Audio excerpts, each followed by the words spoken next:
আপনি কি চাকরি করেন, বিয়ে করেছেন? যদি না করে থাকেন তাহলে বলবো এক্ষুনি পারলে বিয়ে করে নিন, নয়তো চাকরি থেকে আপনাকে ছেঁটে দেওয়া হতে পারে। কি শুনে ভাবছেন তো এই আবার কী সব কথা? তবে কোনো মজা করে বলছি না, সত্যি বলছি। বিয়ে না করলে চাকরি থেকে ছাঁটাই সময় বেঁধে দিয়ে নির্দেশ দিল কোম্পানি। তবে বলে রাখি ঘটনাটা কোথাকার।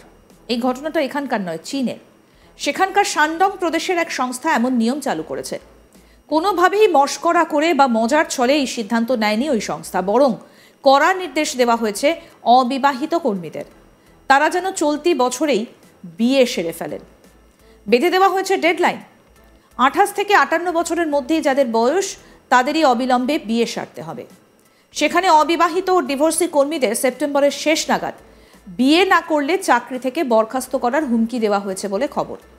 আর তারপরে গোটা বিষয়টা সরকারের নজরে আসে। এমন নির্দেশ দেখে প্রথমে বেশ অবাক হয়েছিলেন সকলে। যারা বিয়ে করবেন না তাদের আত্মসমালোচনামূলক চিঠি লিখতে হবে। নির্দেশে বলা হয় কর্মীরা যেন পরিবার গঠন করে, সে কথা বলা হচ্ছে।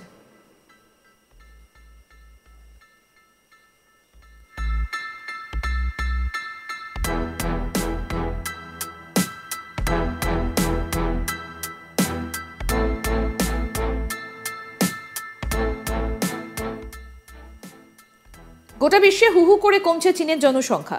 2022-2023 সালের পর 24 সালেও দেখা গেল জনসংখ্যা ক্রমাগত কমছে। যদিও জন্মহার বেড়েছে, তবুও জনসংখ্যা কমেই চলেছে। আর তাতেই গভীর চিন্তার মধ্যে পড়েছে চীন সরকার, যা চীনা অর্থনীতির জন্য ঝুঁকিপূর্ণ বলে মনে করছেন বিশেষজ্ঞরা।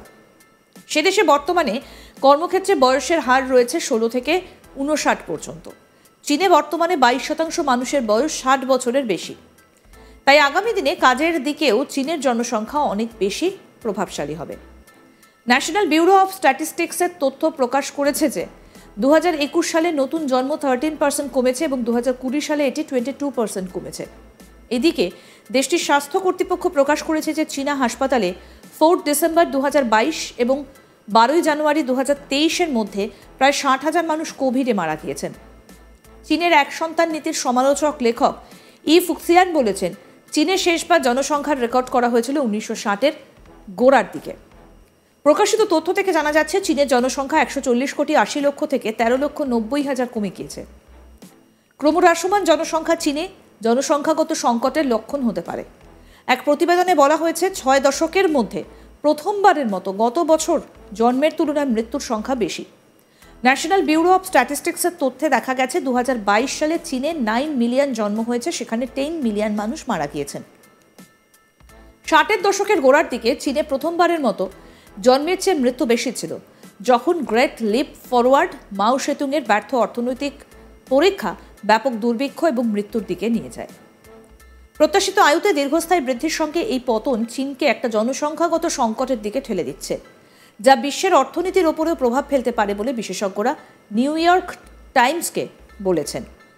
আরভিনের ক্যালিফোর্নিয়া বিশ্ববিদ্যালয়ের সমাজবিজ্ঞানের একজন অধ্যাপক, যিনি চীনের জনসংখ্যার বিশেষজ্ঞ, ওয়াং ফিংয়ের মতে দীর্ঘ সময়ের মধ্যে আমরা এমন একটা চীন দেখতে যাচ্ছি যা বিশ্ব কখনো দেখেনি।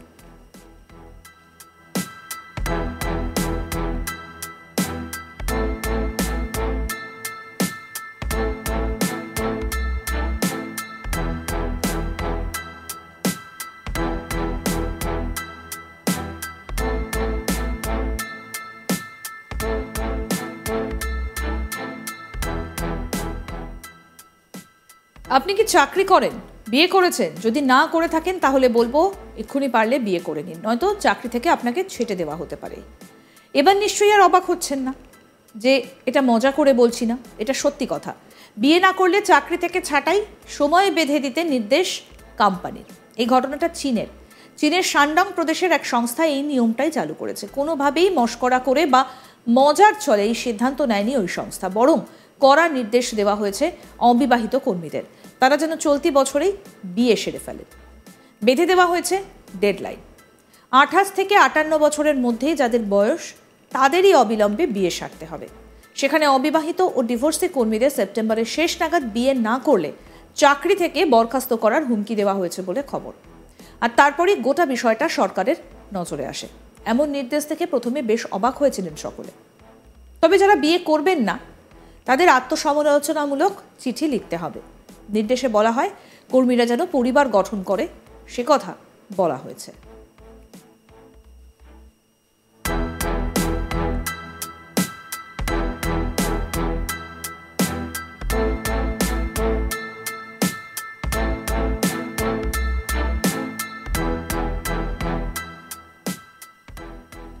গোটা বিশ্বে হু হু করে কমছে চীনের জনসংখ্যা। 2022-2023 সালের পর 24 সালেও দেখা গেল জনসংখ্যা ক্রমাগত কমছে। যদিও জন্মহার বেড়েছে, তবুও জনসংখ্যা কমে চলেছে।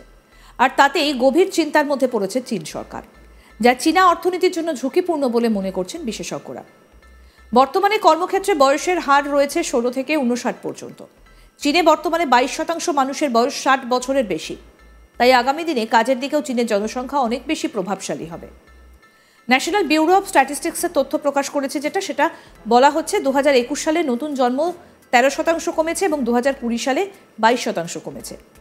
এদিকে দেশের স্বাস্থ্য কর্তৃপক্ষ প্রকাশ করেছে যে চীনা হাসপাতালে 4 ডিসেম্বর 2022 এবং 12 জানুয়ারি 2023-এর মধ্যে প্রায় 60,000 মানুষ কোভিডে মারা গিয়েছেন। চীনের এক সন্তান নীতির সমালোচক লেখক ই ফুক্সিয়ান বলেছেন, চীনের শেষবার জনসংখ্যার রেকর্ড করা হয়েছিল 1960-এর দশকের গোড়ার দিকে। প্রকাশিত তথ্য থেকে জানা যাচ্ছে চীনের জনসংখ্যা 140 কোটি 80 লক্ষ থেকে 13 লক্ষ 90 হাজার কমে গিয়েছে। ক্রমহ্রাসমান জনসংখ্যা চীনে জনসংখ্যাগত সংকটের লক্ষণ হতে পারে। এক প্রতিবেদনে বলা হয়েছে 6 দশকের মধ্যে প্রথমবারের মতো গত বছর জন্মের তুলনায় মৃত্যুর সংখ্যা বেশি। ন্যাশনাল ব্যুরো অফ স্ট্যাটিস্টিক্সের তথ্যে দেখা গেছে 2022 সালে চীনে 9 মিলিয়ন জন্ম হয়েছে, যেখানে 10 মিলিয়ন মানুষ মারা গেছে।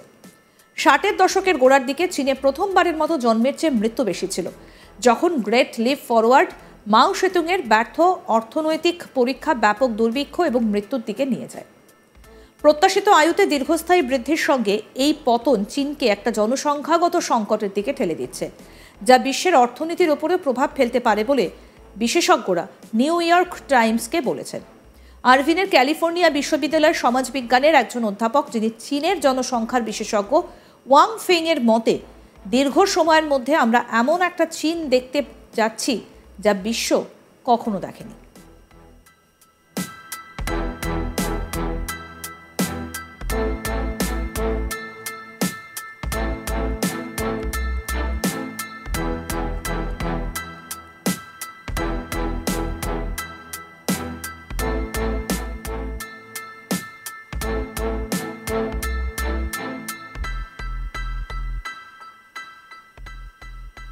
আরও আপডেট পেতে দেখতে থাকুন আজ তাক বাংলা। সাবস্ক্রাইব করুন, নোটিফিকেশন পেতে বেল বাটন অপশন প্রেস করুন, হোয়াটসঅ্যাপে ফলো করুন আজ তাক বাংলা। ভিডিওটা লাইক করুন, শেয়ার করুন, কমেন্ট করুন।